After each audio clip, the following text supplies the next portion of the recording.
Friends, welcome back to Shri Chandu vlogs. మన మిద్దె తోటలో నిమ్మ చెట్టు చూస్తున్నారు కదా. సమ్మర్ వచ్చేసింది కాబట్టి మనకి నిమ్మకాయలతో చాలా పని ఉంటుంది. లెమన్ జ్యూస్ ఇంకా అన్నింటికి చూస్తున్నారు కదా. చెట్టుకి దాదాపు ఒక 20 వరకు ఉంటాయి. ఎండాకాలంలో కూడా పిందెలు రాలిపోకుండా మీకు చాలా ఫర్టిలైజర్స్ అన్నీ చూపించాను. ఒకసారి మన బ్యాక్ వెళ్ళి వీడియోస్ అన్నీ చెక్ చేసుకోండి. లిక్విడ్ ఫర్టిలైజర్స్ ఎలా వేసుకుంటే పిందెలు రాలిపోకుండా ఎంత స్ట్రాంగ్గా ఎంత బాగా గ్రో అయ్యాయో చూడండి. ఒకసారి దగ్గరికి వచ్చినట్టయితే మీకు ఇక్కడ కనిపిస్తాయి కాయలన్నీ. చూస్తున్నారు కదా.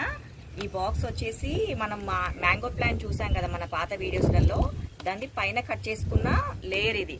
దీని లిడ్ కూడా వేస్ట్ చేయకుండా దీనికి ఇలా లిడ్ని పెట్టేసి దీంట్లో సాయిల్ వేసుకొని ఇలా మంచిగా లీఫీ వెజిటేబుల్స్ని మంచిగా గ్రో చేసుకోవచ్చు. దీంట్లో లైట్గా నేను మెంతం కూర కట్ చేశాను. చూస్తున్నారు కదా. మనము సపోటా ప్లాంట్ కానీ మ్యాంగో ప్లాంట్ కానీ ఏవైనా ఫ్రూట్ ప్లాంట్స్ పెంచుకున్నప్పుడు ఈ సైజ్ కంటైనర్ మనకు అవసరం ఉంటుంది. ఇది చెట్టు మొత్తం పైకి గ్రో అవుతుంది కాబట్టి కింద ఉన్న స్పేస్లో మనం ఏమైనా లీఫీ వెజిటేబుల్స్, చిన్న ఫ్రూట్ ప్లాంట్స్, వెజిటేబుల్ ప్లాంట్స్ వేసుకోవచ్చు. దీంట్లో చూస్తున్నట్టయితే ఇప్పుడు చూస్తున్నారు కదా, ఇక్కడ ఒక టమాటో ప్లాంట్ పెట్టాను. ఇదేంటంటే బచ్చల కూర. ఇలా మనం ఒక కంటైనర్నే 3 ప్లాంట్స్ లాగా మంచిగా ఉపయోగించుకోవచ్చు. ఇక్కడ చూస్తున్నట్టయితే మన మిద్దె తోటలో బీరతీగ అయితే ఇది ఏమవుందంటే పందిరి లేదు కాబట్టి కిందనే క్రీపర్ ప్లాంట్స్కి ఎప్పుడైనా తీగ జాతి వాటికి సపోర్ట్ ఇచ్చి పందిరిలాగా వేసామంటే తొందరగా గ్రో అయ్యి మనకి కాయలు ఎక్కువ వస్తాయి. ఇప్పుడు ఈ తీగ ఉంది కదా, దీనికి మనము ఒక చిన్న పందిరిలాగా వేసుకుంటే మనకి కాయలు ఎక్కువ వస్తాయి. దాంతోపాటే ప్రతి వీక్ కంపల్సరీ ఏదో ఒక ఫర్టిలైజర్, ఏదో ఒక ఎరువులాగా వర్మీ కాంపోస్ట్ కానీ ఏదో ఒకటి కంపల్సరీ ఇస్తూ ఉంటేనే మన ప్లాంట్స్ ఎక్కువ వెజిటేబుల్స్ వస్తూ ఉంటాయి.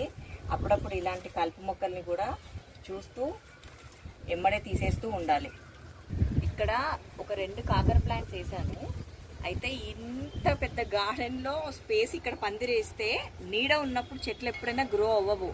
అందుకోసమని నేను ఏం చేశానంటే ఇక్కడ కాంపౌండ్ వాళ్ళకి చూస్తున్నారు కదా, ఇలా 2 సైడ్స్ స్టిక్స్ సపోర్ట్ ఇచ్చి ఇలా దారం కట్టేసుకున్నాను. ఇంత ముందుకు స్టార్టింగ్ మన నేతి బీరకాయ వీడియోలు చూసినట్టయితే మీకు అర్థమవుతుంది. ఇదే దానికి అల్లిచ్చి నేను కాయలు పెంచుకున్నాను. సేమ్ ఇప్పుడు ఈ ప్లేస్లో బీర చెట్టు కాకుండా కాకర చెట్టు పెట్టాను. ఇది ఇప్పుడే గ్రో అవుతూ ఉంది. చూద్దాం ఎప్పుడెప్పుడు కాయలు వస్తాయని మనం వెయిట్ చేద్దాం. వచ్చిన తర్వాత మన గార్డెన్లో ముద్ద మందారం చెట్టు చూస్తున్నారు కదా, ఎన్ని పువ్వులు. మనకందరికి గుడ్ మార్నింగ్ చెప్తున్నాయి. ఇంకా విచ్చుకోలేదు. మేము మార్నింగే షూట్ చేస్తున్నాము. ఇంకా మొత్తం ఫుల్గా విచ్చుకోలేదు. ఇంత పెద్దగా వస్తాయి. మీ ఇంట్లో గార్డెన్లో ఎంతమందికి ఫ్లవర్ ప్లాంట్స్ పెంచుకోవడం ఇష్టమా, వెజిటేబుల్ ప్లాంట్స్ పెంచుకోవడం ఇష్టమా కామెంట్ చేయండి.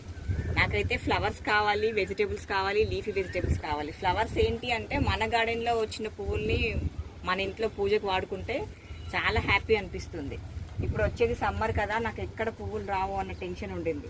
కానీ మన ఇంట్లో వచ్చే వెజిటేబుల్స్ లిక్విడ్స్ ఉంటాయి కదా, బియ్యం కడిగిన వాటరు, పప్పు కడిగిన వాటర్తోనే ఇంత హెల్దీగా మన ప్లాంట్స్ గ్రో అవుతున్నాయి.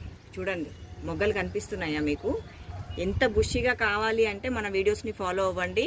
బ్యాక్ వెళ్ళి టిప్స్ అన్నీ చెప్పాను, ఆ వీడియోస్ని కూడా ఒకసారి చూడండి. ఇక్కడ చూస్తున్నారు కదా పపాయ ప్లాంట్. మనం ఎప్పుడైనా కిచెన్ వేస్ట్ వాటర్ అంటాను కదా, ఏవైనా కూరగాయలు కడుక్కున్నప్పుడు వేసిన వాటర్లో వచ్చినా అలాగే పపాయది కూడా వాటర్ వేస్తే ఈ ప్లాంట్ వచ్చింది. నేను అసలు ఎక్స్పెక్ట్ చేయలే. ఇక్కడ చూస్తున్నారు కదా 2 ప్లాంట్స్ ఉన్నాయి పపాయ.